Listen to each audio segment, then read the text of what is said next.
Molt bon vespre i benvinguts. Realment aquest any sí que podem dir que estem molt contents de poder fer aquest cicle de conferències, que de fet reprenem de l'any passat perquè hem recuperat la temàtica que teníem prevista pel 2020, aquest tema de com l'aigua i l'oli, els jueus catalans a l'edat mitjana, i aleshores aquest any sí que ens vam proposar que o bé presencialment o telemàticament el portaríem a terme. Sabeu que el teníem previst pel mes de març, per tant es va enganxar ben bé quan en ple confinament i no vam tenir capacitat de reacció per poder-lo realitzar, tal com esperàvem.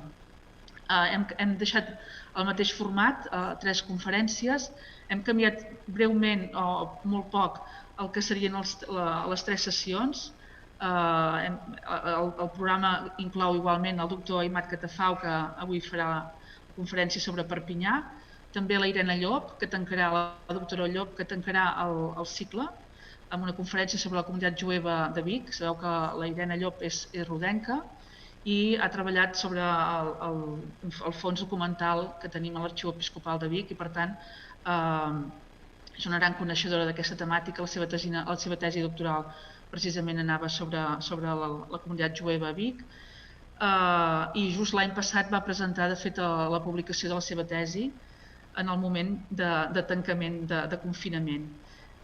I el que sí que canviarà és la sessió del dia 13, que sabeu que l'any passat havíem d'anar a Besalú a fer una visita per conèixer precisament el que eren les restes que tenim, les evidències del món jueu a Besalú, i l'hem canviat per una conferència que farà el doctor Jordi Sagrera.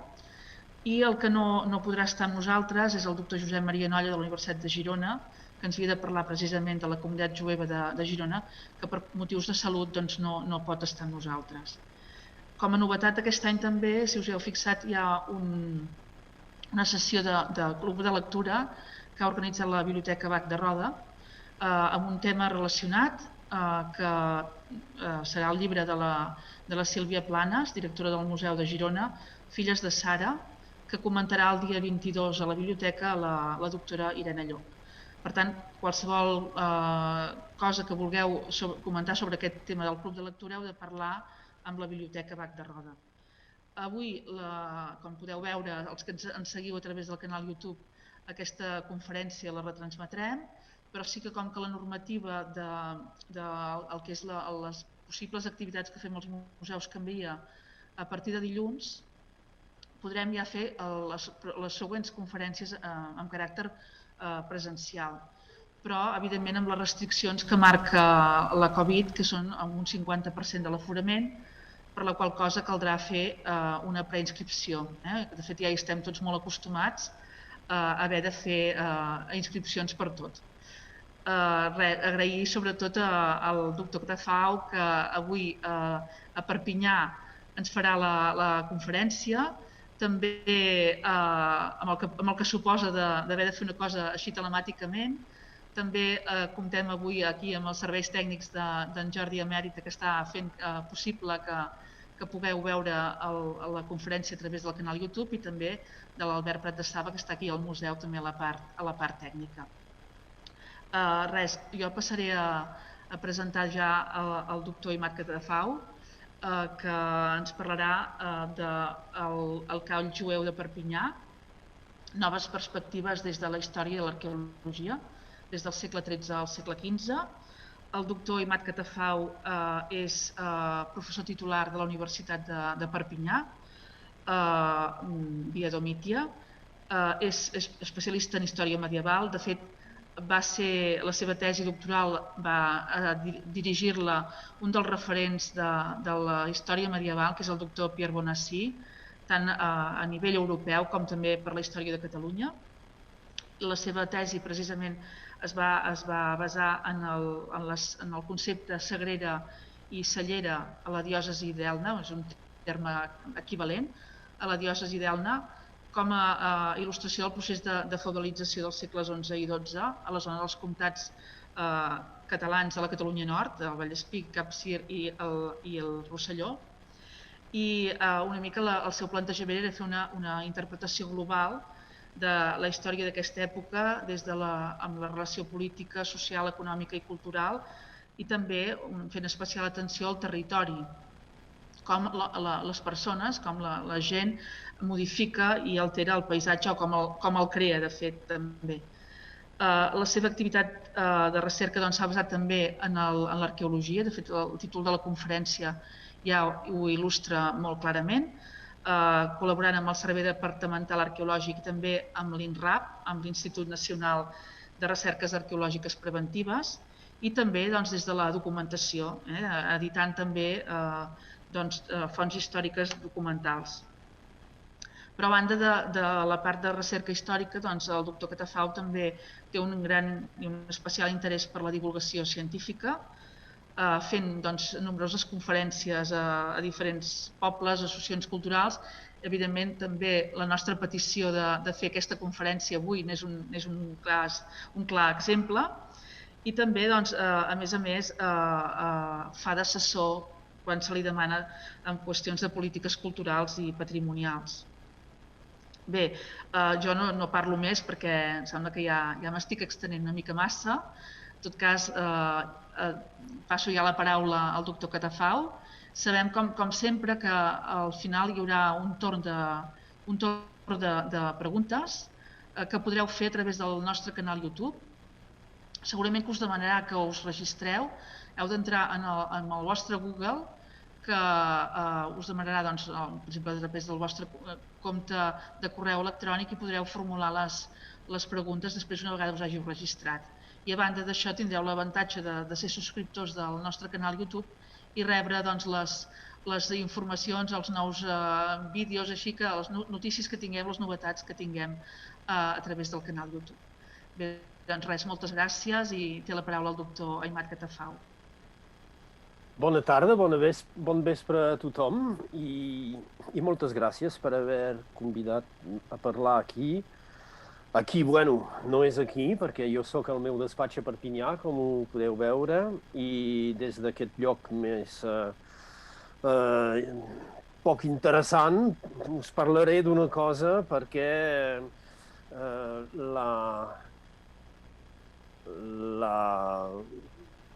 la temàtica de l'estudi dels barris jueus, dels CAIs, és una cosa que m'ha interessat des del punt de vista de la història, perquè jo soc historiador i treballo amb els textos, però també soc molt atent a les aportacions de l'arqueologia i molt sovint ara, quan es tracta d'arqueologia i de fer arqueologia, sembla que els criteris hagin canviat i que molt sovint l'historiador es faci una mica l'auxiliar de l'arqueòleg. I això no em preocupa perquè em sembla que amb una bona discussió i amb una bona col·laboració amb els arqueòlegs, els historiadors tenen molta cosa a aprendre i aprendre també a la lectura i a la interpretació dels textos. Doncs el tema que m'han proposat, però que he escollit també, és el del call jueu de Perpinyà.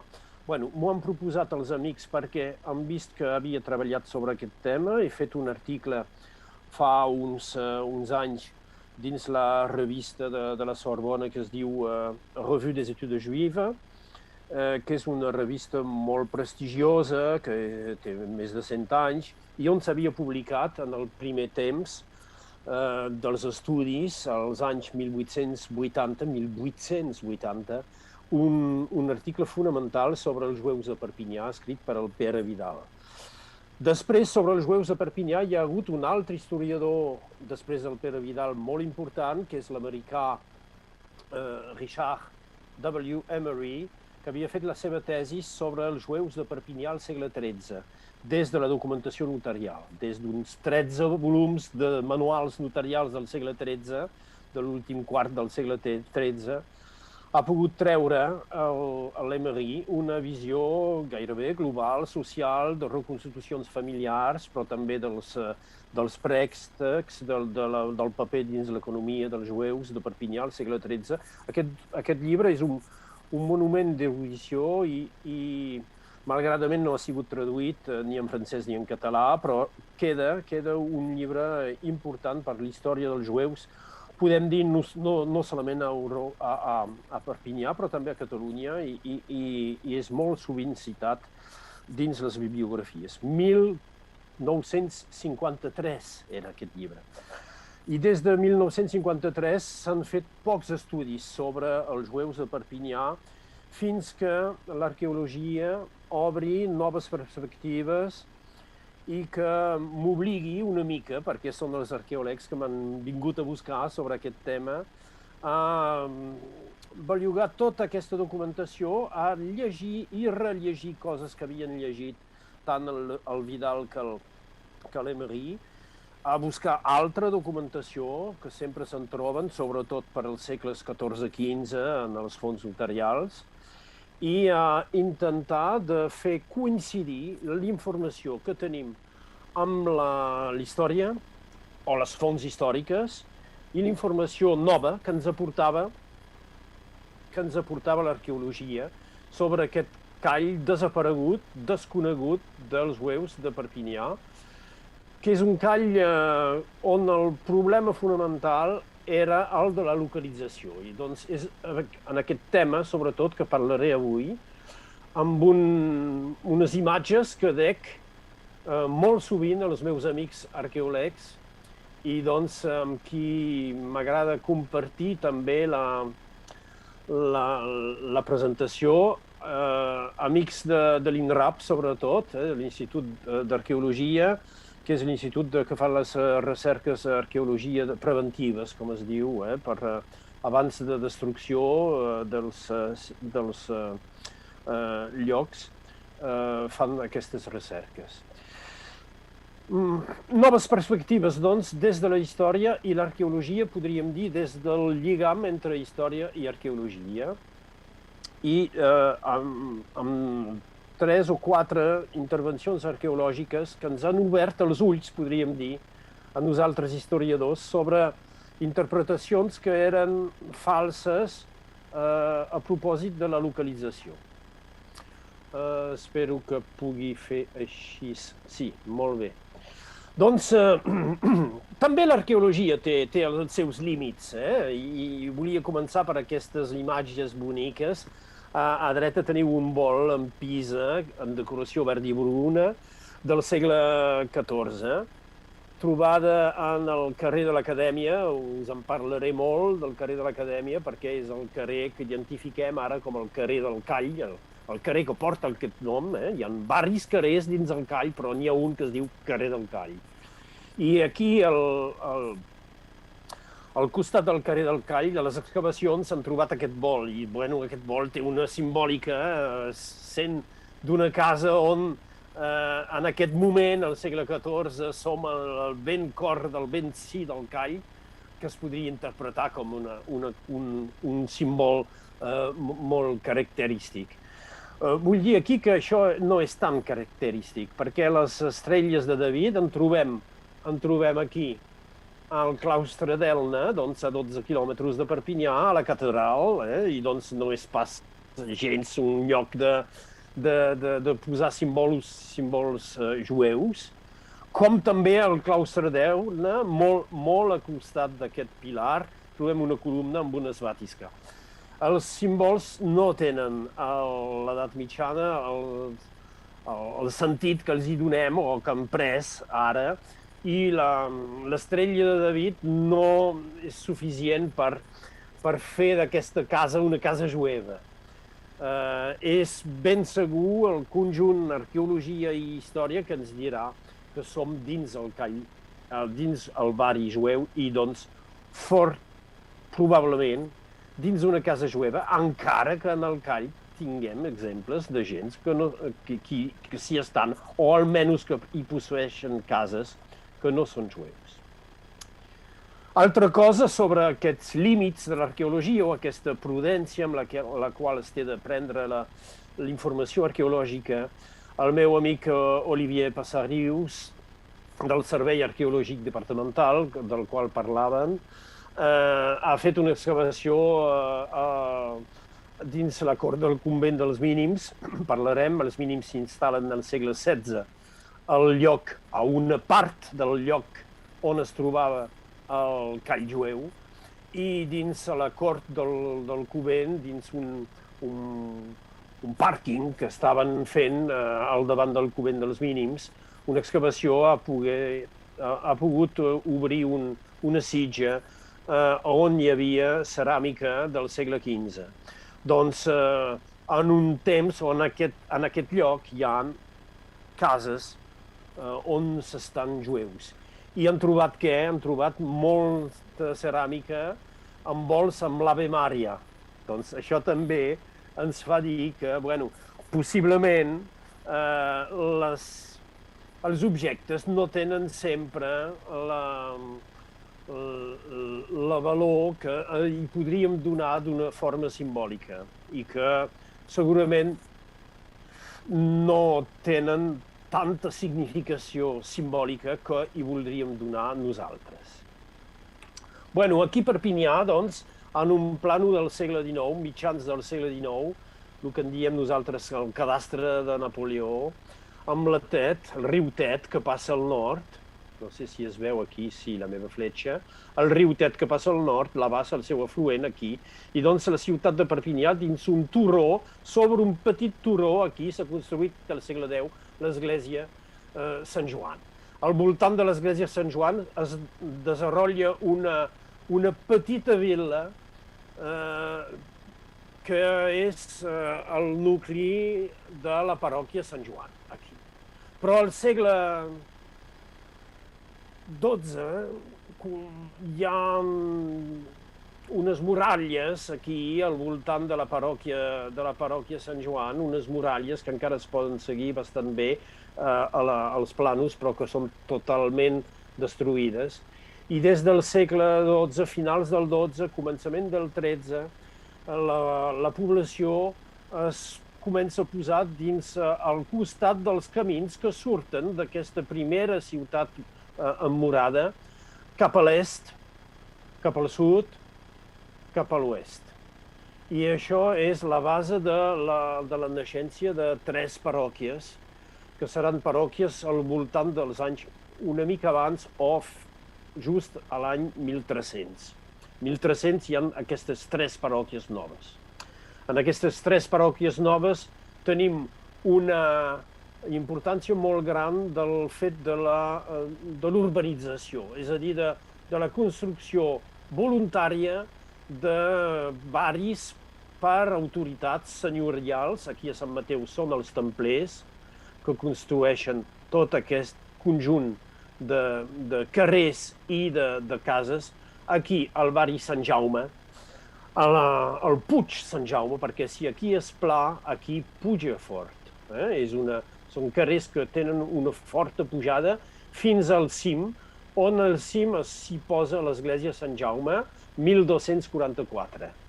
I és en aquest barri Sant Jaume, barri que es diu el Puig, primerament dels leprosos, que són aquí, que seran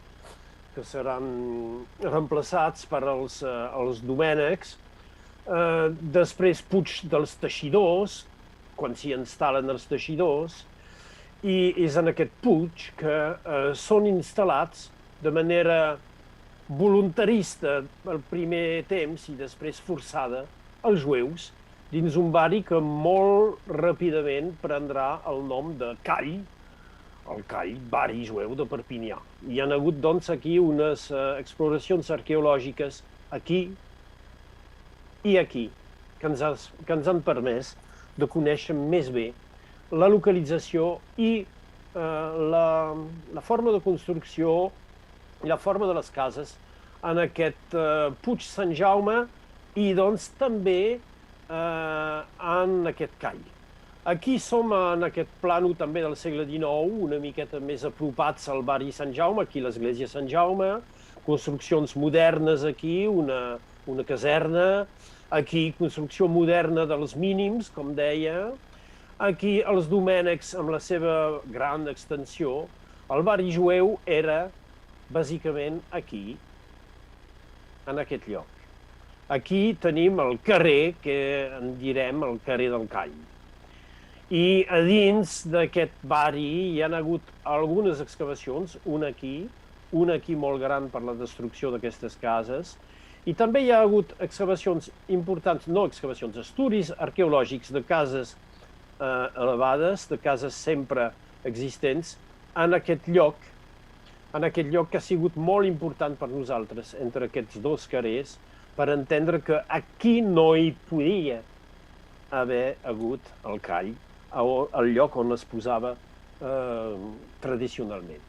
Aquí, doncs, Sant Jaume, veieu molt bé, com veieu a l'imatge precedent, veieu molt bé l'urbanització molt regular d'aquest barri aquí.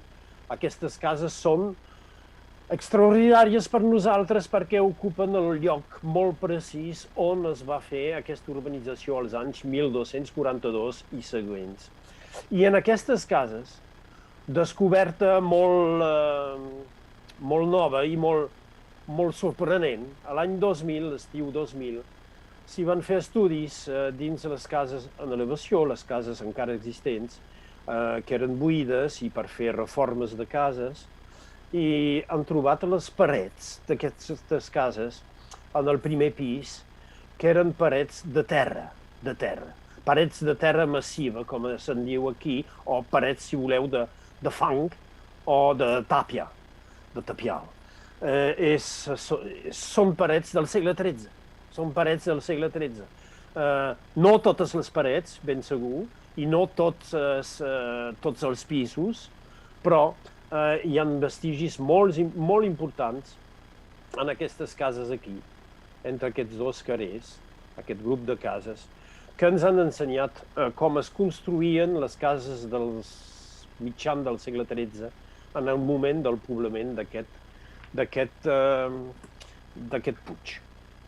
La presència dels jueus a Rosselló, tenim algunes mencions en els textos, al segle XII, poques, i algunes més a la primera meitat del segle XIII. El que passa és que des de Jaume el Conqueridor hi ha una política de poblament del Puig, d'aquest Puig que és a l'est de Perpinyà, amb l'instal·lació dels domènecs, que són el lloc on es trobaven els leprosos, que són foragitats una mica més lluny encara de la ciutat. 1242, compra del terreny, 1243, donació del terreny als domènecs per al rei. A l'abril 1243, els jueus se'ls hi diu, és el Jaume, el Conqueridor, que fa un acte per dir que els jueus que compren cases al Puig o que construeixen cases al Puig en aquest moment és l'únic nom que té aquest Puig, més tard se'n dirà Puig Sant Jaume, com he dit, o Puig dels Teixidors. Els jueus que s'instal·laran al Puig podran conservar amb tota tranquil·litat les seves cases o els seus patis o solars, terrenys a construir. També hi ha la frase que aquests terrenys a construir els hi han estat assignats. Doncs sembla que hi hagi no només una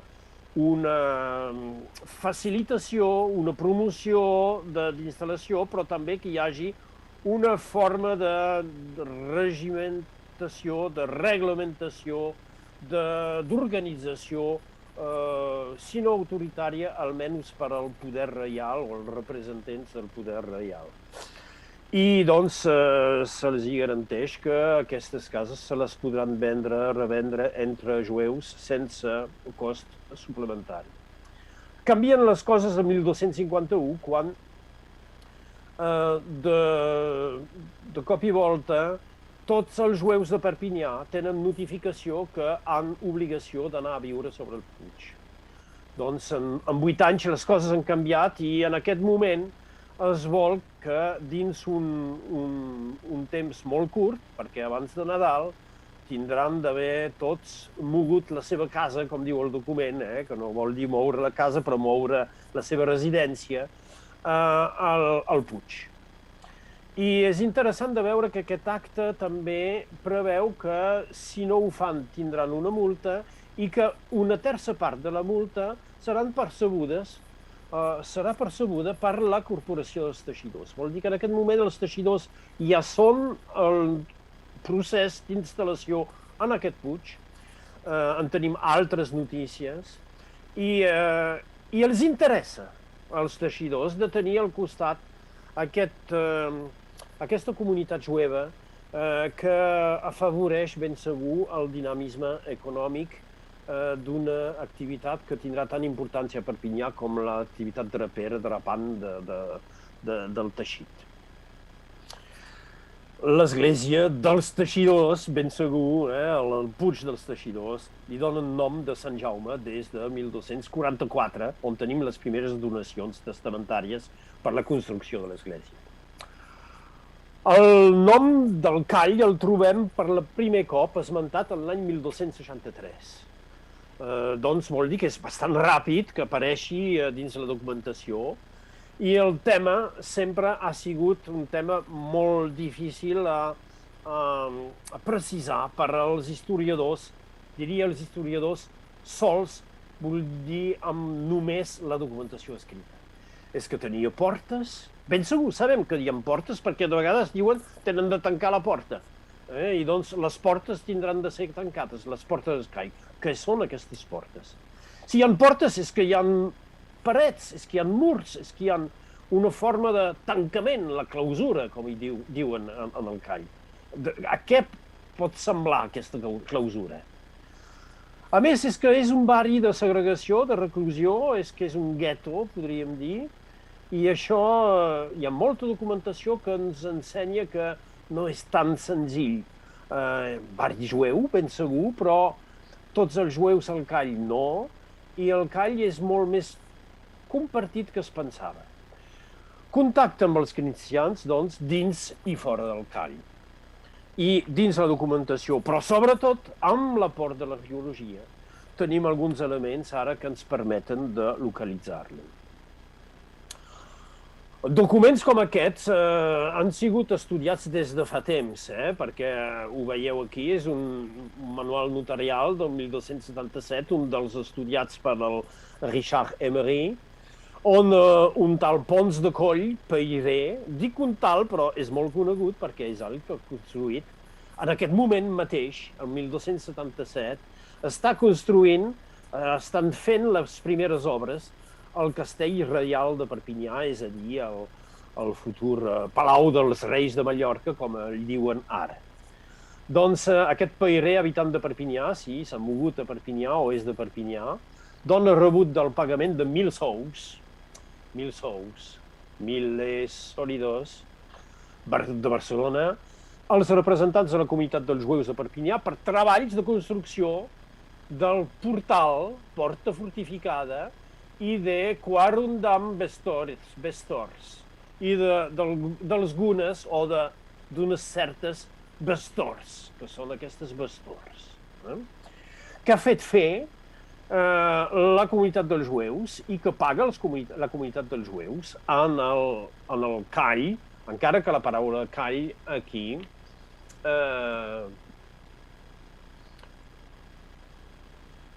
no hi sigui posada. Què és una vestora? Això són fotos del call jueu de Valls, el barri jueu de Valls, d'una antiga publicació que tinc i que em fa pensar el que podia semblar el que és aquesta vestora. Vestora no vol pas dir bis torre, no vol pas dir que hi hagi dues torres, vol dir, i la forma llatina és més interessant per entendre, que és vice turris. Vol dir que és una cosa que s'assembla a una torre. No és exactament una torre. Per què no és una torre? Perquè això no té parets de torre. Les parets que té són les parets de les cases, del voltant d'un carrer, del costat d'un carrer, de part i altra d'un carrer. I sobre aquestes cases, sobre aquest carrer, entre les cases, es construeix, i aquí amb obra de picapedrer es veu bé, amb els clavells aquí de pedra picada, es construeix una forma de torre, una vice turris. És això que tanca el call de Perpinyà. El carrer que ve enfrente, el call de Perpinyà, de l'altre costat, fins ara encara porta el nom de carrer de la Porta de Pedra.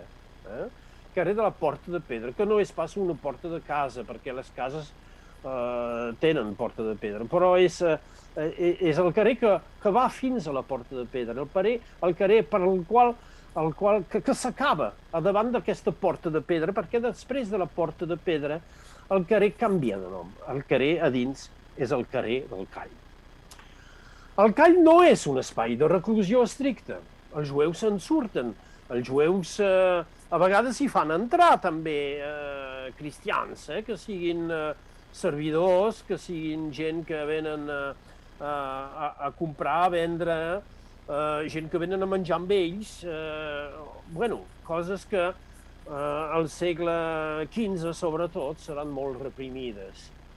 El primer esment del Call és el 1263. Fixeu-vos que menys de 20 anys després, el 1281, aquest document és un document reial, que es troba a la sèrie reial, doncs molt més ben escrit i més fàcil de llegir que els notaris, veiem que fan una enquesta i diuen plurias judei dicte aljame, de l'aljama, doncs, és a dir, de la comunitat, aljame judeorum perpignani, que vol dir, doncs, la comunitat dels jueus de Perpinyà, emerunt domos extra clausuram dicti Calli. Doncs no només menciona aquí el Call, però també menciona la clausura del Call. És a dir, que hi ha un tancament, hi ha un espai tancat, que és el Call. Hi ha un espai ben definit, que és el Call. Però hi ha 20 anys, menys de 20 anys després que el Call sigui anomenat per la primer cop, hi ha jueus que compren cases a fora. Això ens aproparà també d'una qüestió que és molt interessant per nosaltres, que és la menció a la qual no s'havia fixat molt del carrer dels jueus fora del Call. Un carrer que es diu durant tot el segle XIV i XV encara, i a vegades el segle XVI, encara diuen aquest carrer Santa Maria que abans es deia carrer dels jueus fora del Call. És així que podem identificar. És molt difícil amb el document escrit només d'identificar el lloc d'un carrer que ha perdut el seu nom. Però quan et diuen aquest carrer Santa Maria, que abans es deia carrer dels jueus fora del Call, és una identificació molt preciosa. Mirant els plànols de Perpinyà i intentant d'entendre, sabia que el segon Call, que el Call el més ben conegut per la documentació, molt sovint citat, era un Call que es trobava al Puig Sant Jaume, i el localitzava aquí. Nosaltres sabem avui que és aquí, el Call. Aquí i aquí. Si posa aquí el bordell és perquè quan els jueus són expulsats, una part del Call, el rei en vol fer un bordell, un lloc, un barri de prostitució, però els domènecs protesten i doncs no es farà el bordell aquí. Però bueno, n'hi ha d'altres. Sobretot n'hi havia un que portava molts diners als canonges de Sant Joan, que eren els senyors del bordell, i doncs és per això que el rei segurament, una mica celós d'aprofitar aquesta activitat, volia crear un bordell reial, aquí en el lloc dels jueus. No s'ha fet mai, però aquí és segur que era una part del Call i aquí de l'altre costat una altra part del Call i aquí el carrer del Call. Però, mirant els plànols, s'havia imaginat que el Call era aquí. El Call del qual es parla dels anys 1260 i on són instal·lats els jueus el 1243-1251. Com hi havia menció d'un primer Call, i que aquí hi ha un petit carreró amb una petita placeta molt estret que es diu Carreró de Jerusalem. Ponsic imaginava que aquí era el primer Call, primer barri jueu, perquè hi ha un petit carreró que es diu de Jerusalem. De fet, aquest carreró de Jerusalem depèn d'una petita estàtua que havia sigut posada dins una petita capelleta a paret, que era una verge de Jerusalem, i que era instal·lada aquí al segle XVII. I doncs no té res a veure amb el primer Call, i això és un lloc molt emblemàtic dels barris la part més antiga de Perpinyà, on hi ha moltes d'aquestes illes de casa al voltant d'una petita placeta interior. I en diuen això un mas, a Perpinyà. Un mas on hi ha diverses cases que donen aquesta placeta. Aquí és equivocat per què? Anem a veure. A Sant Jaume, entre els carrers que són aquí Saint-François de Paula, que és aquest antic carrer Santa Maria, la relació Santa Maria, Sant Francesc de Paula i carrer dels Jueus fora del Call és molt clara, ara, almenys. Aquí carrer d'Anguilla, que aquí li diuen carrer de l'Anguilla, com si hi havia anguilles que passaven al carrer. Això és la interpretació francesa, i aquí Joseph Denis, que és un antic batlle de Perpinyà. Situació d'aquest barri jueu aquí, contradita, perfectament contradita per l'arqueologia, sobretot per l'arqueologia i, ben segur, interpretant els textos. Per què? Perquè les cases del Call, al mitjan del segle XIV, alguns propietaris demanen el dret d'obrir una porta que doni al carrer Nou fora del Call.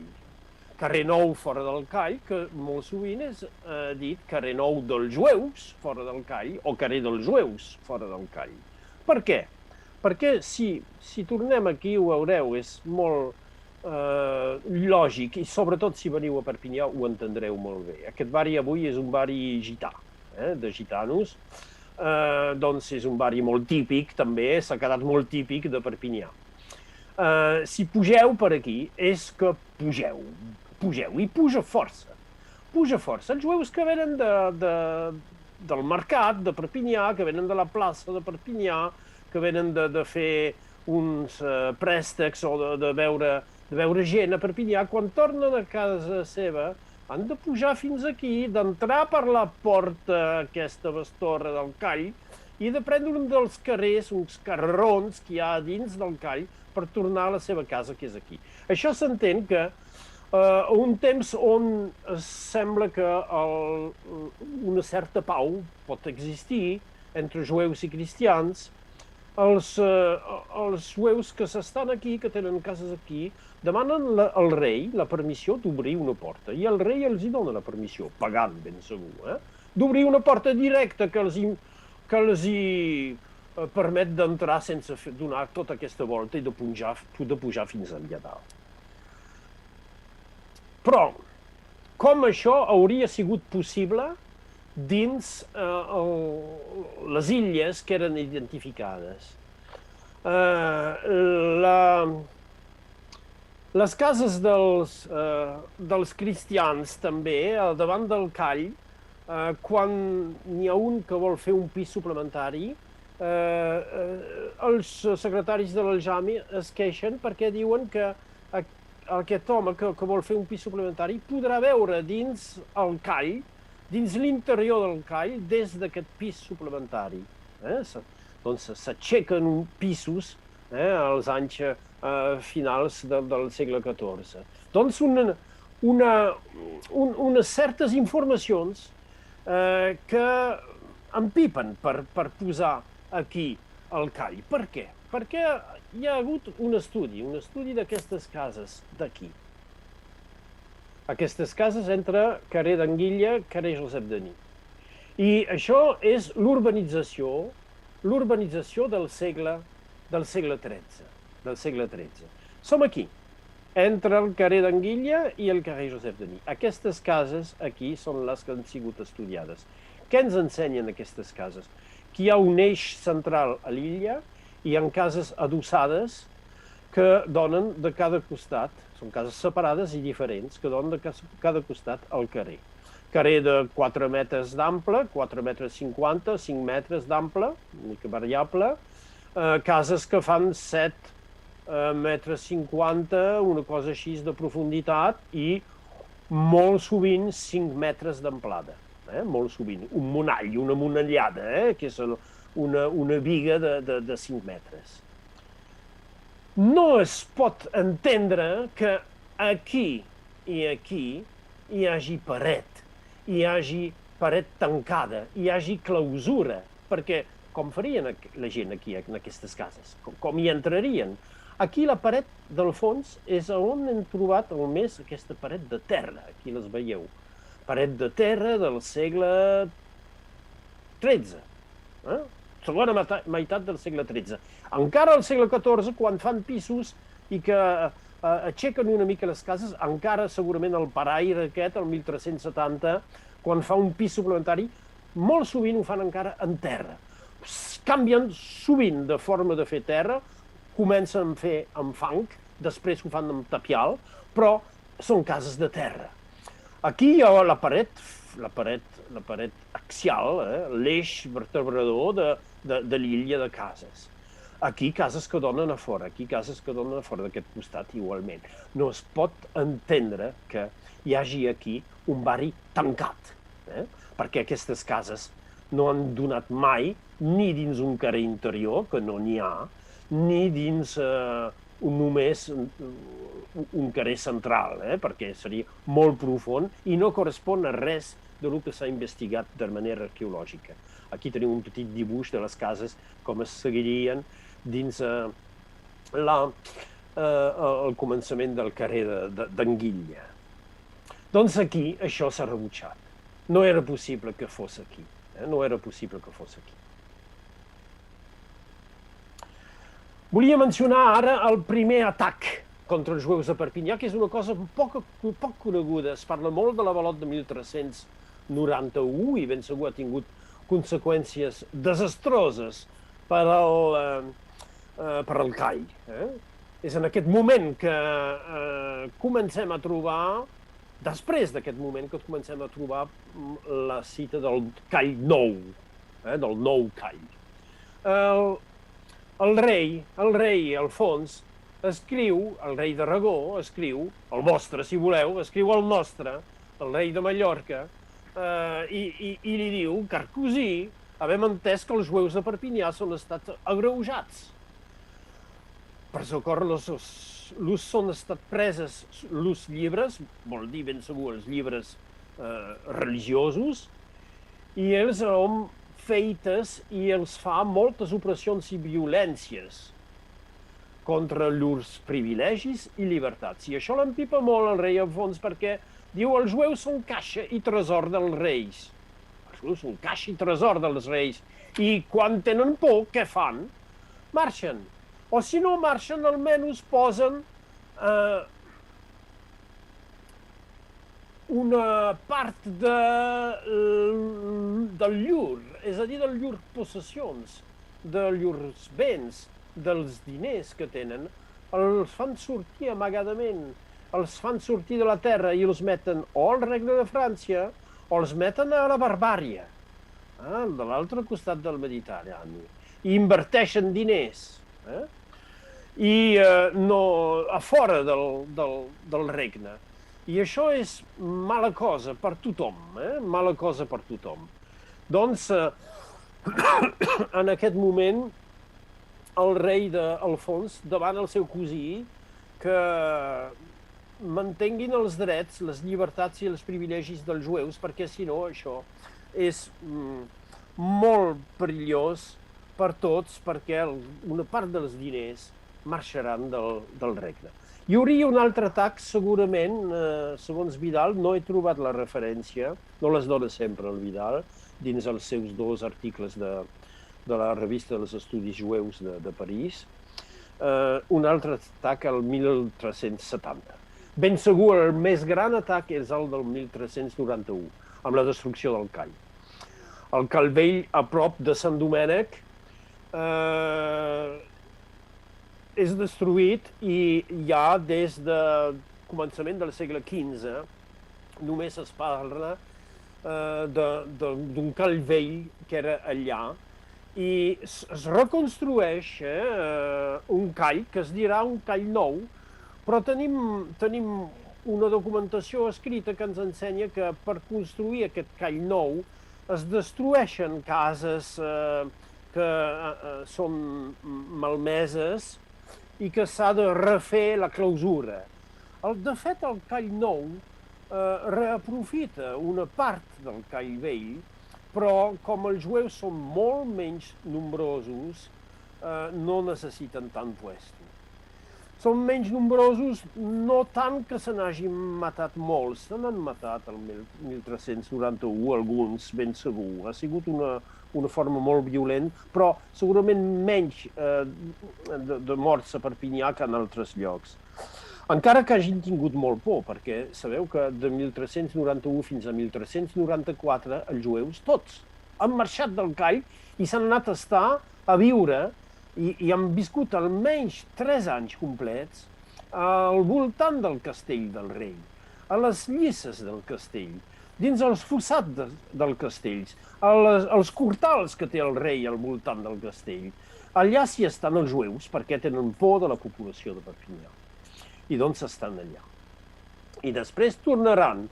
Tornaran, però ben segur quan tornen molt ràpidament es mort el Martí l'Humà i després arriba el poder més fort de l'Inquisició i dels Domènecs i del Sant Vicenç Ferrer i la política antijudaica és molt forta. En aquest moment hi ha moltes conversions i la població jueva de Perpinyà disminueix. El Call nou serà bastant més petit que el Call vell. L'inici del Call és aquest carrer que es diu de l'Acadèmia, ara perquè aquí al segle XVIII s'hi ha fet una acadèmia de pujar de cavall, es deia, una acadèmia d'equitació, que és carrer del Call. Al voltant d'aquest carrer, el primer Call s'estén fins als Domènecs, o gairebé, aquí als Domènecs, i puja fins a la plaça del Puig, el que se'n diu la plaça del Puig avui, gairebé fins aquí. Després el Call vell només ocuparà la part al voltant del carrer del Call i la part superior. La part que serà després de l'expulsió dels jueus, donada al bordell, però bueno, que no s'hi farà i que després els mínims hi instal·laran el seu convent. Doncs aquí la història del Call i de la seva localització. Els equipaments col·lectius en el Call són nombrosos i citats molt sovint, o bastant sovint, a la documentació. I ben segur el més sovint citat és la Casa del Consell, que també és l'escola, la Schule, com diuen els del nord d'Europa, i la sinagoga, que és la mateixa cosa. Sinagoga, escola, casa del Consell de la Comunitat, que és el centre, i ben segurament molt a prop, o al carrer del Call. Una casa de l'Almoina, també, a vegades dita Hospital dels Jueus. La carnisseria, ritual, ben segur, un forn, també, un forn del Call, i per ensenyar que Perpinyà és un lloc de creació artística i literària i també intel·lectual, un centre jueu important. Tenim encara aquest testimoni de la Bíblia hebraica de Perpinyà, veieu, de 1299, molt ben datada, que representa els objectes, aquí amb les pàgines, que representen els objectes del culte del tabernacle del desert. No els trobarem a les excavacions perquè no són de Perpinyà, són del tabernacle del desert. Aquesta Bíblia és a París, a la Biblioteca Nacional. Les cases del Call tenim informació per als textos i per l'arqueologia. Sabem que tenen molt sovint patis a la part posterior, això ho sabem per als textos. Sabem que tenen terrasses on s'hi fa assecar la roba després que s'hagi rentada. Sabem en els documents que hi ha pous, que hi ha xemeneies a vegades, que hi ha sitges, que hi ha latrines, perquè hi ha a vegades conflictes per saber per on s'ha de passar per buidar una latrina, que és al fons d'una casa però que té comunicació només amb un cort interior i que per anar al carrer per buidar les latrines s'ha de travessar la casa d'un altre. Hi ha comunicacions d'una casa a l'altra, hi ha drets de passatge, hi ha servituds, hi ha peces imbricades. Per què? Perquè el Call és un lloc que és també ben segur, delimitat. quan la població jueva augmenta, als anys 1300, sobretot, del 1250 fins al 1350, fins a la pesta, 1348, la població jueva augmenta força, com la de Perpinyà. Però la població jueva, encara que compri algunes cases a fora, que hi hagi jueus que s'estiguin a fora del call, dins el call es concentra i doncs es reparteixen les cases, es divideixen les cases, es fa dins les cases tot un tràfic de cambres. A la cambra on s'està un tal, a sota hi ha el menjador d'un tal altre, i al costat, de l'altre costat del pati, hi ha una cambra que és l'habitació de tal família. A vegades sabem que dins una cambra s'hi està tota una família. Hi ha, doncs, una pressió demogràfica molt gran i les cases es divideixen. Ben segur, les coses canviaran després de la pesta i, sobretot, després de l'avalot de 1391, on el call s'obrirà d'una certa manera. Dins el call nou hi ha molts més espais oberts. També hi ha cases més riques, i tenim un contracte de construcció, no de construcció, però de reformes, de la casa del Saltell Beguer, que és un home important de la comunitat jueva de Perpinyà, on fa dins la part que és el vell call, el call antic, abans de 1391, unes reformes molt luxuoses a la façana de la seva casa, per posar-hi finestres de pedra picada, amb columnetes i coses així. Hi ha hagut una excavació aquí. Doncs aquesta excavació, per acabar, és una excavació que ens ensenya no pas com eren les cases, perquè de les cases no s'ha pogut estudiar res, han sigut destruïdes, el que s'ha pogut estudiar era el sòl i algun lloc on hi havia, aquí veieu, paret de terra, que era paret comprimida entre parets més tardanes, però que s'havia guardat aquí. És interessant perquè es pot veure en aquest lloc, veieu, aquí és el carrer dels jueus fora del call, és el carrer que es diu Saint-François de Paula, avui, i que era abans carrer Santa Maria. Aquí el carrer del call és aquí, passa aquí, entre aquestes cases que són aquí, destruïdes, i el convent aquí dels mínims, els mínims. I aquí, doncs, aquestes cases donaven a fora del call, aquestes cases donaven a dintre del call.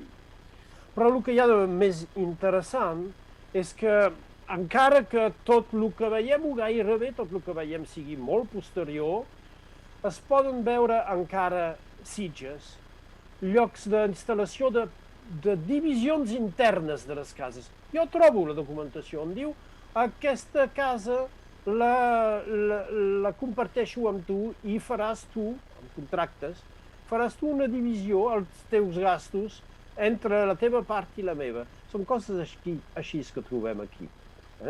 Doncs coses que ens indiquen molt bé com funciona aquesta pressió demogràfica que fa retallar les cases en unitats més petites i després aquesta també obertura després.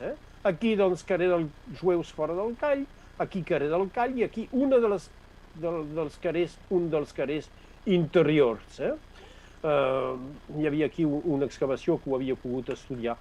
El que teniu en vermell són parets de terra massissa que encara són conservats, que s'han pogut trobar a les excavacions, i estimacions de la superfície de cases i de la variació també de la superfície, perquè es retallen cases per fer-hi patis interiors, per fer obertures interiors, perquè així es poden dividir les cases a l'interior i hi ha gent que poden tenir una sortida, d'una certa manera, cap a l'aire lliure, dins uns patis, a una part que l'inici almenys era construïda. Que hi trobem sitges excavades al sòl. Dins una casa o al pati hi ha una anècdota molt estranya on un oficial reial posa dins les sitges una sitja molt obscura, es diu, quan hi ha una protestació cap al rei, jueus que no volien pagar un impost suplementari i els tanca tot un dia dins una sitja molt oscura. Sitja com aquesta, que és una sitja obrada, doblegada, podríem dir, amb pedra i calç, sitja transformada potser en cisterna, però que ha sigut utilitzada en latrina. Això es sap perquè quan s'excava es sap. Jo he fet la foto, però no sóc arqueòleg, però sé que els arqueòlegs que han excavat aquí dins era bastant difícil per ells encara al segle XXI, encara que això hagi sigut tapat a finals del segle XV, inici del segle XVI. Doncs què trobem aquí? Trobem la mateixa cosa que totes les cases. Ben segur no tenim ni la sinagoga, ni els llibres jueus, ni els objectes litúrgics. Tenim només vaixella de ceràmica molt normal de la població. Sí, una cosa s'ha trobat interessant. Dins aquesta renglera de cases, dins aquesta illa de cases, a una d'aquestes cases al segle s'ha pogut definir com finals del XIV, començament del XV, doncs el moment de l'ocupació jueva del barri, un petit taller de bronzer, de treball del bronze. Això és interessant, perquè el treball d'orfebreria o el treball de metall no és sempre ben documentat ni per l'arqueologia ni per als jueus. I fins aquí, gràcies per la vostra atenció i em quedo amb vosaltres per si teniu qüestions ben segur sobre el que he dit o sobre altres coses, perquè no he parlat gens de relacions familiars o de cultura o de temes com el cementeri jueu també, o de les relacions amb els cristians, i això ben segur, hi ha moltes coses per dir, però m'he volgut quedar aquí al Museu Arqueològic amb un tema més de discussió entre arqueòlegs i historiadors. Gràcies. Bé, doncs, potser podríem començar precisament per aquesta pregunta que de fet heu apuntat. El possible cementiri jueu està determinat dintre Perpinyà on era, on s'ubicava, o no se sap, no se n'ha trobat res? Que no se n'hagi trobat res, no, i per això l'arqueologia penso que no ens aportarà res. Per què? Perquè el cementeri jueu és determinat per als documents trobant-se a costat de Sant Lazar, que era la nova ubicació dels leprosos. Tot el cim del Puig Sant Jaume, al darrere de l'església hi havia, després de la muralla de la ciutat, un petit torró on hi havia el cementeri jueu. Però en aquest cementeri, en lloc d'aquest cementeri, al segle XVI, al temps de la construcció de la ciutadella per al Felip II, Carles V, primerament, Carles V i després Felip II, s'hi fa un baluart, s'hi fa una fortificació, i això ha sigut destruït. Però hi ha una anècdota, almenys dues, que són interessants en el cementeri. Primerament, els jueus són caixa del rei, ho hem vist. Quan el rei té una despesa que surt a l'ordinari i que no sap a qui afectar-la, molt sovint pensa en els seus subjectes favorits, els jueus, que protegeix, però que també, als quals també demana contribució financera. Quan el rei a Perpinyà, el rei de Mallorca a Perpinyà, rep un parell de lleons, un lleó i una lleona, s'han de mantenir. S'ha de pagar un guarda dels lleons. Qui ho va pagar, això? Els jueus. Són els jueus que mantenen els lleons del rei. Però el 1429, perdoneu, els jueus són tan pocs i tan pobres que no poden pagar el guarda dels lleons i el guarda dels lleons fa una acció en justícia, per fer pignorar les pedres del cementeri jueu i per fer-les vendre a l'encant com material de construcció. I les pedres jueves, de les pedres del cementeri jueus, desapareixen, en part almenys en aquest moment, com material de construcció vengut per força per el deute que tenen els jueus al guarda dels lleons del castell reial. Doncs sabem on són, on era, però no hi queda res ben segur. A un cim, un cop es diu el Montjuïc de Perpinyà, és esmentat Montjuïc, com a Girona, com a Barcelona. Els cementiris jueus són un lloc d'altura, per una cosa de litúrgia també i d'interpretació. Es posen de manera preferencial a un lloc alt, un cim, i a fora de la ciutat. Llavors, una altra pregunta demogràfica en aquest sentit, perquè hem parlat de la pressió demogràfica de la ciutat, del barri del Call Jueu. No sé si us heu fet, no he entès en tot cas, la quantitat de persones que s'estimen que formen part d'aquesta comunitat. Sí, tenia una imatge per això, però no l'he posada perquè tenia massa coses per dir. El moment on hi ha la més gran pressió demogràfica, una mica abans de la pesta, tenim un llistat de 204 famílies, caps de família, diem. 204 caps de famílies. Les famílies jueves no són tan grans com en podem trobar al camp, dins els masos, o potser en altres llocs de Perpinyà. Segurament tenim molt sovint mencions d'esposes viudes, de poques famílies. Però bueno, segurament que uns 700-800 jueus que s'estan a Perpinyà és un número molt probable per als anys 1320-1330. Llavors, una altra pregunta també que... Per tancar amb això, el 1493, quan s'expulsen, aquí tenim un inventari amb els noms de tots. Només hi ha 3 famílies, hi ha 13 caps de família, 13 només, al 1493. Bueno, perdona, a tu. No, moltes gràcies. Doncs, i una altra pregunta és, hi ha una mica la relació, es veu en la documentació la relació entre la comunitat cristiana, diguem-ne, de Perpinyà i la comunitat jueva, aquests intercanvis de préstecs i tot això es pot inferir bé de la documentació?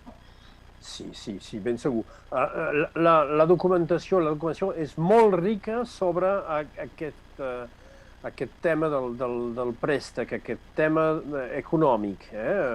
És gairebé tota sobre aquest tema. Gairebé. Per sort no és tota d'aquest tema, però és ben segur el tema principal que ha estudiat l'Emery el 1953 sobre els jueus de Perpinyà al segle XIII, que és l'importància del préstec jueu, del petit préstec jueu, l'importància del préstec particular, del préstec a una persona específica. Perdoneu, doncs és una part molt coneguda i molt ben documentada de la relació amb els cristians. També hi ha d'altres relacions que es poden veure i que no són tan sovint esmentades com el préstec, però que es poden trobar. Jo he trobat, per exemple, un jueu que posa el seu fill com aprenent al taller d'un drapaire. I doncs hi ha un contracte, com els contractes d'aprenents, que en tenim tants, del segle XIV, del segle XV, entre cristians, un contracte d'aprenent d'un home que porta el seu nen al taller d'un cristià perquè li ensenyi la feina i que treballarà amb ell. I és interessant perquè també es troba una menció que diu és un afegit del contracte normal o típic, que diu per les festes jueves quedaran a càrrec del pare del nen. Doncs hi ha una manera de prendre en compte el fet que ben segur les festes jueves aquest noi les farà, les celebrarà, i que no iran a càrrec de l'amo, però seran respectades, i les podrà fer. O altra cosa, el bisbe que pren com procurador un cop un jueu per representar-lo en direcció d'una comunitat, d'un poble, per representar-lo, i doncs hi ha una forma de compartir confiança, es pot dir, una forma de compartir confiança. És molt estrany perquè en aquest àmbit que sembla de convivència general també hi poden haver esclats d'una violència terrible, com segurament hi ha hagut el 1228, però sobretot el 1328, però sobretot el 1391, i potser també a l'entorn de la pesta, encara que sigui mal documentat. Però hi ha coses que són molt simpàtiques. Tinc un jueu que insulta el cap de la comunitat jueva, el cap de l'Aljama, li diu coses dolentes, dolentíssimes. El cap de la comunitat jueva se'n va a trobar al batlle, el representant de la cort del batlle de Perpinyà, i fa una explicació i demana que sigui detingut aquest jueu que l'ha insultat. I el jueu que ha insultat li venen a dir que ha d'anar a la presó. I li permeten d'anar a la presó i diuen, com ha d'anar a la presó, anirà a la presó, però sortirà de la presó per anar a menjar a casa seva, perquè avui és dissabte i que hi ha el gran àpat de familiar del Shabbat. I després, sense passejar-se pels carrers, sense aturar-se, tornarà a la presó. Doncs és una forma molt estranya de confiança i de compartir un cert respecte, un cert respecte. Però, ben segur, al costat d'això hi ha tota l'acció, podem dir, duríssima de la predicació antijueva i d'actes que són molt durs també, perquè els obliguen a anar a escoltar les predicacions contra els jueus dins l'església dels domènecs i coses així. Sí, tenim molta informació, sí, és apassionant això de les relacions entre les comunitats, sí. Parlo perquè si no faig una altra conferència. També tenim una altra pregunta en relació a quines, si es coneixen, les relacions que tenia el call de Perpinyà amb altres calls, amb Girona, amb Vic. Sí. Això no sóc jo l'especialista. El senyor Riera, que treballava a l'arxiu de la Corona d'Aragó i que era un molt bon especialista dels jueus, n'he parlat molt sovint amb ell, o bastant sovint amb ell, i em deia sempre que no ens podíem imaginar la riquesa de les relacions i dels intercanvis epistolars, ben segur, però també de viatges i de comunicació, que es coneixien tots. Ell parlava molt, ben segur, dels intel·lectuals, podríem dir,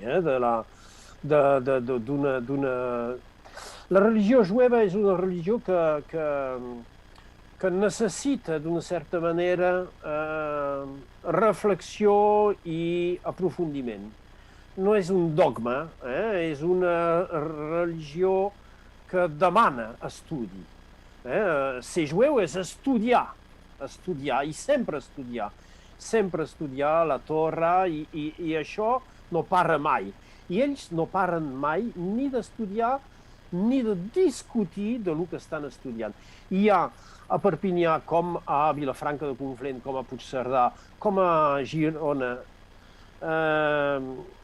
i més lluny encara, sé que n'havia parlat amb el Flocel també sobre Lleida, hi ha intercanvis d'intel·lectuals, intercanvis de discussions que són molt riques, molt riques. Però això és un tema, el tema de la cultura jueva, que no conec tan bé com els de temes més pràctics i gairebé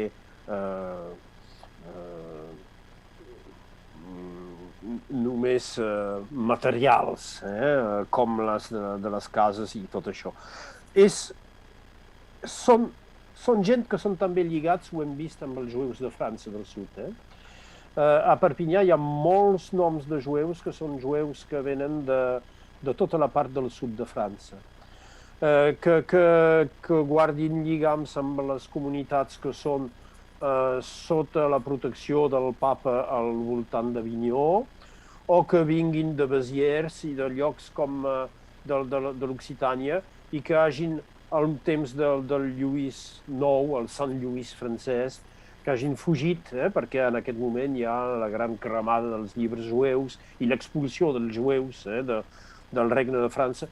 Tornaran després perquè seran autoritzats a tornar, però al moment hi ha expulsió i arriben molt a Perpinyà. Doncs a Perpinyà hi ha una comunitat que és molt en lligam amb el sud de França, comunitats que existeixen al voltant del Rona i que continuen a existir tota l'edat mitjana, comunitats que la gent ha fugit, de la qual la gent ha fugit per anar cap a Catalunya i passant per Perpinyà, s'instal·lant a Perpinyà, i molts lligams entre els calls de les altres parts. Sí, ben segur. Viatgen molt jueus. Sí. Que ara tenim un parell de preguntes més. Una és si el call de Perpinyà quedava aïllat i tancava les portes al vespre, i no sé si la que pregunta potser és o bé la Irene Llop o la doctora Imaullí, que diuen, ho diuen perquè diu el call de Vic sembla que era obert. Els jueus compraven cases per tota la ciutat. Aquesta seria una pregunta. I l'altra, si hi ha notícies d'algun amic bé o d'algun element reaprofitat com a bany ritual. M'he tret les 3 imatges sobre el Mikvé. Bueno, al Mikvé no n'he volgut parlar perquè hi ha 2 propostes contradictòries per a la localització del Mikvé. N'hi ha una fundada només sobre els documents escrits, que sembla que el Mikvé hauria sigut més aviat dins la part ben segur del Call Vell. Un Mikvé és indispensable, no es pot pensar una comunitat sense un Mikvé, uns banys jueus. On eren, doncs? N'hi havien, però on eren? Tenim bastant documentació sobre la reaprofitació o obres al Mikvé durant el segle XV i reaprofitació a finals del segle XV, però de localització precisa no la tenim. Una hipòtesi que seria molt a prop del convent dels Domènecs, o hi ha un pou allà i s'ha pogut interpretar com això. Una altra interpretació que jo havia descartat des del punt de vista de l'arqueologia és una cisterna que es troba ben mig del claustre dels mínims, dels quals he parlat. Els mínims instal·lat dins la part superior del call. Hi ha una cisterna molt profunda, s'ha de baixar 3 trossos d'escala, és a uns 6 metres de profunditat, té una forma de cisterna piscina, però bueno, tota l'arqueologia que s'ha trobat allà és començament del segle XVII. I doncs no s'ha pogut comprovar que era un migvé reaprofitat. Però la senyora Daniela Yancu, que és una molt bona especialista i que és ella que ha estudiat el migvé de Montpellier, on hi ha un migvé ben conservat dins una casa actual, quan he escrit el meu article sobre el call jueu de Perpinyà, on descartava aquesta hipòtesi, m'ha escrit per dir-me que, del seu punt de vista, si la cosa ha sigut reformada i transformada al segle XVII, tot això, la localització com la forma, li sembla que podria ser més aviat allà al migvé. Doncs, discussió on era el migvé. Altra cosa, obert o tancat. La gent compra cases a fora, ho veiem. La gent després també, els cristians també compren cases a dins del call, quan hi ha puesto dins el call, després de la diminució tan forta de la població jueva. Els conversos normalment han de sortir del call, no poden estar-se dins el call. Quan un home és convers, ha de trencar els lligams familiars amb els altres jueus, no pot menjar amb ells, no pot fer festa amb ells, i ha de moure la seva habitació a fora del call. Això no passa sempre, i hi ha molta, si ho repeteixen, perdoneu, interdiccions, és que és molt difícil de trencar aquests lligams. Però hi ha portes, sí, hi ha portes. I aquestes portes es diu i s'expressa, i jo tinc els documents precisos on s'anomena la persona que ha de tancar la porta. La porta s'ha de tancar. La porta s'ha de tancar a la nit. La porta s'ha de tancar durant la Setmana Santa. La porta del call, que no vol dir que no hi hagin altres entrades al call. També he tallat una petita cosa perquè no se n'ha trobat arqueologia i no sé si se'n trobarà un dia, sobre una cosa que es diu el portalet dels jueus, que és un portal a la muralla de la ciutat fortificada, com hi ha també a altres llocs a Catalunya, on hi ha un portal que es diu Portal dels Jueus, o Portalet a Perpinyà dels Jueus, que era una eixida directa a fora de la ciutat per al call, que vol dir una certa part de confiança també. Bueno, el carrer del call és tancat d'una porta, una porta que es tanca i que s'ha de tancar i hi ha obligació de tancar-la. Com hem vist, hi ha també cases que han tingut autorització de tenir la seva pròpia porta donant al carrer dels jueus fora del call. És molt estrany això, és molt estrany perquè no ens porta gaire a cap visió molt estricta. Hi ha una porta, es tanca, però es sap que es pot entrar d'un altre costat. Em sembla que s'han acabat les preguntes. Moltes gràcies, doctor Catafau, per aquesta conferència. Ens heu portat a viatjar una mica lluny i també en el temps i a l'espai, perquè estem reclosos i per tant nosaltres també estem tancats. Moltes gràcies per la conferència. Res, només recordar al públic que la setmana que ve la conferència serà presencial, amb preinscripció, i res, us esperem dissabte vinent també a les 7 de la tarda. Moltíssimes gràcies. Moltes gràcies a vosaltres també. Molt bé, ha estat un plaer. Tornarem i espero en presència també. Això, moltes gràcies.